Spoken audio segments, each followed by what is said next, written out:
Hi and welcome everyone. This is the Hobo Prepper. I am Friar Tuck. As you can see, there is my dinner sitting there on the ground, cooling down. We're kind of letting the rice soak it up a little bit. Okay, so this is the Hobo Prepper. I am Friar Tuck. As you can see where my camp spot is for the night. So what I want to talk about today is the death of small cities. And if you follow like Agenda 2030, 2050, Global 2000, or if you go back and you know the origin of it, it's called the Paley Report. And then there was one report before that came from the Ford Foundation.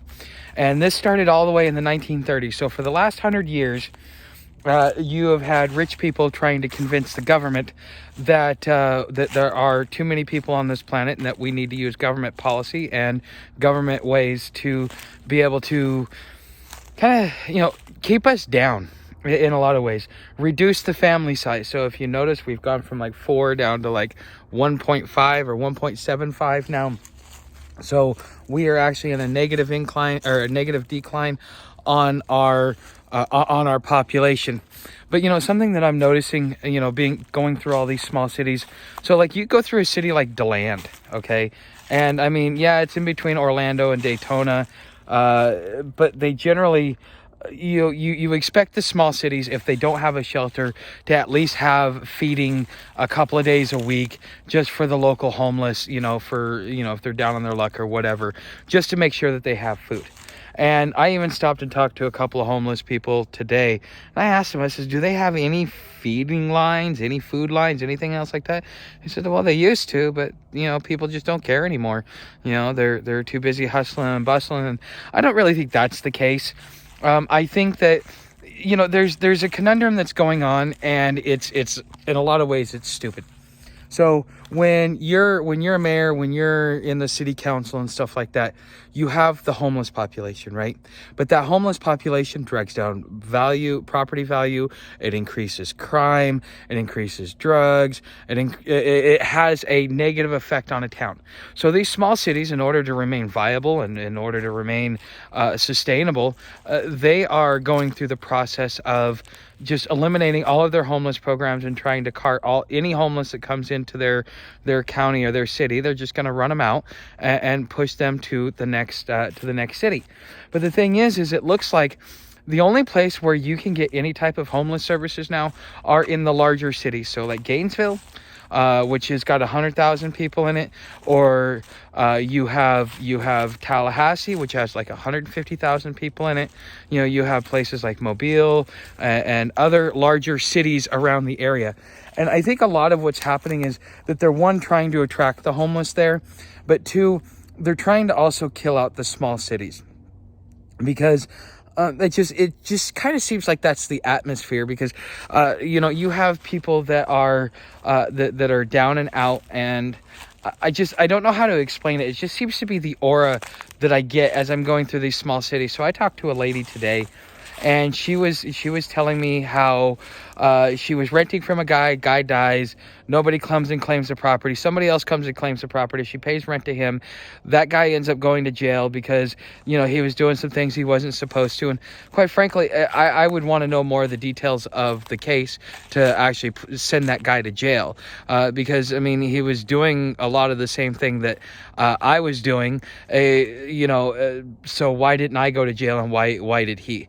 So that's a question. But the other thing is once that guy went to jail, she basically has been sitting there, hasn't been paying rent.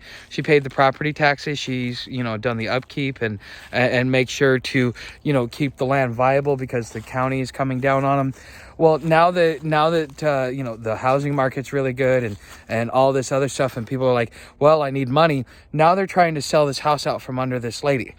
And the thing is I talked to her about adverse possession, gave her some tips on, what she needs to do, that she needs to respond, what the end result is going to be. It's either going to be, they're going to reimburse her for everything that she spent out, which if she plays her cards right, the owner isn't going to get any money for it, because, he wants 25,000 or 30,000 for it.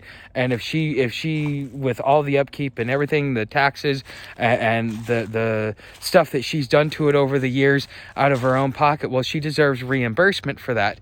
And so she's going to run that bill up to about 25,000. So that guy might make 5,000, which means the real estate agent is probably going to step back as well, because the real estate agent isn't going to make any commission, because I explained to the lady that you need to take your receipts and you need to put a lien on that house immediately, and go through the process, but don't let them sell that house out from under you without a lien on it, because they need to pay that lien before they actually pay out the mortgage company or whoever.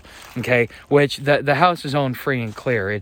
It's off-grid property. Honestly, it's very this lady's in a lucky position. But small towns, they're dying out. The populations aren't really getting bigger, they're getting older.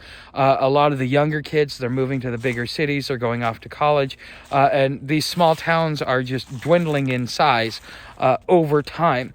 And I think a lot of it is if you remember Agenda 2030, 2050, that they had, I think it's something like 13 or 15 major megalopolises that they had planned just here in the United States. And so with them doing these 15-minute cities, if you didn't see that video, you go look in the community tab. Doug and Stacy, Off Grid, they actually did a video on this, and it's something that you should definitely watch, because it's an official talking about it. It's not him talking about it. And so with this being said, it seems like if you're watching the molasses move and you can catch it just move that slight centimeter or millimeter, it's kind of like with this trip, I'm kind of getting a glimpse of the movement that's happening. And maybe I'm right, maybe I'm wrong. I think I'm more right than wrong. But we're seeing the death of these smaller cities.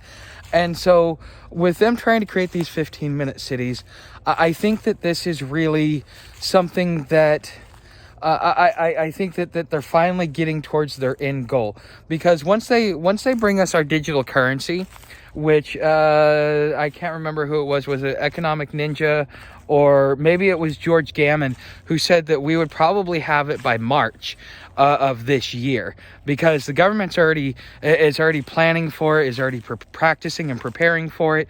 And so it's just a matter of time until they bring it full bore, after they've gotten all the kinks worked out of the system, which he pulls into account the cybersecurity convention that they had, because that directly affects a digital currency. You don't want your currency hacked, and you need to be able to have rules among nations about hacking their currency, just because of the way digital currency works.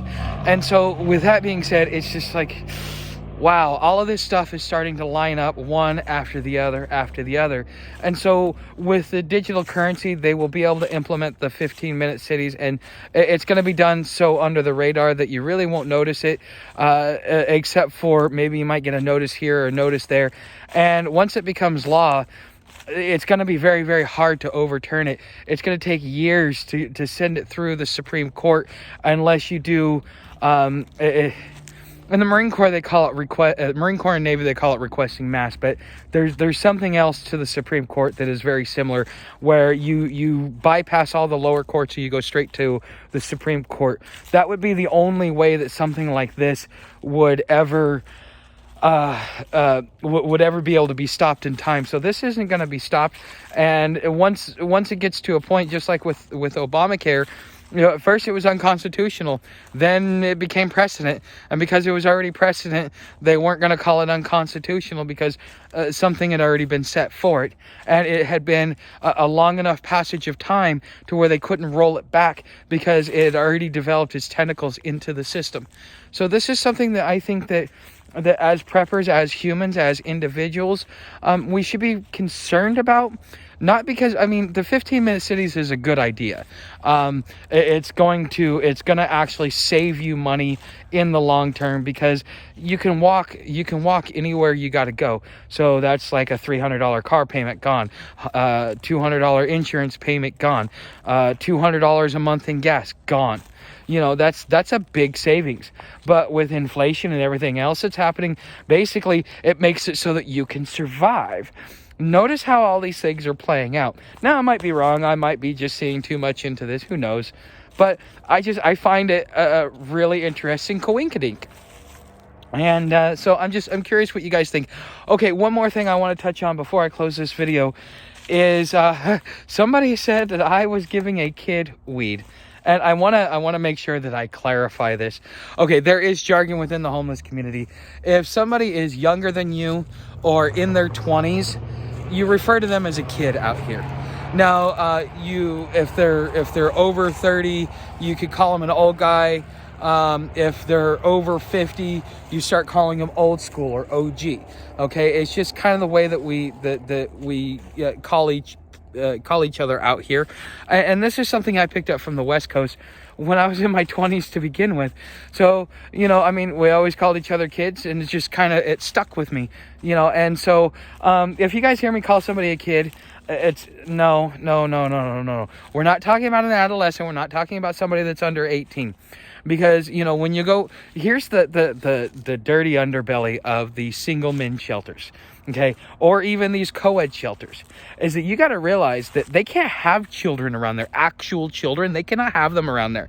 Why? Because they've got pedophiles and sexual predators that are getting out of prison, and they need somewhere to go. So this is where they go, and this is why you have family shelters and women's shelters and stuff like that.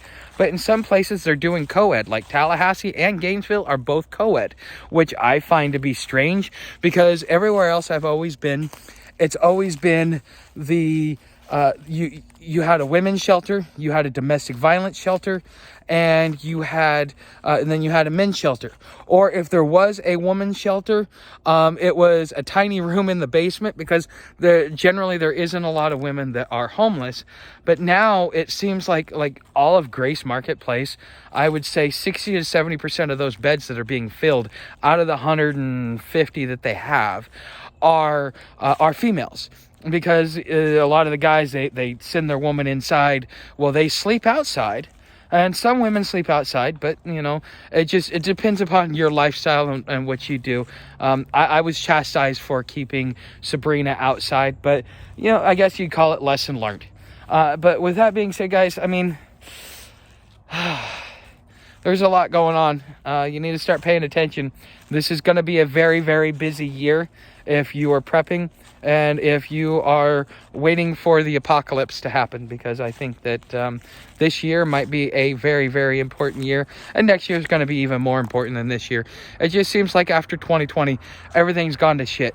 And, you know, Billy Meyer said after 2020, the U.S. superpower USA will no longer exist, in the sense that that we will no longer be the superpower of the world. And as you see, since 2020, we have lost our status as the superpower nation, as the sole superpower nation. So anyways, guys, you know how you can help.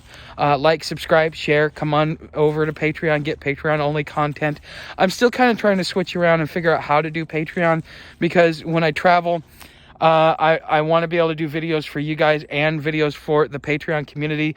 And so I do content videos for YouTube, and over on the Patreon community, if you are wanting to keep up on my trip and get more involved with me, you know, as far as, like, you know, my lifestyle, what I do, how I live, you know, ask some of the deeper questions that most people don't ask on YouTube, that would be a place to where you could do it. It's $5 a month for the daily videos, and $10 a month for live stream.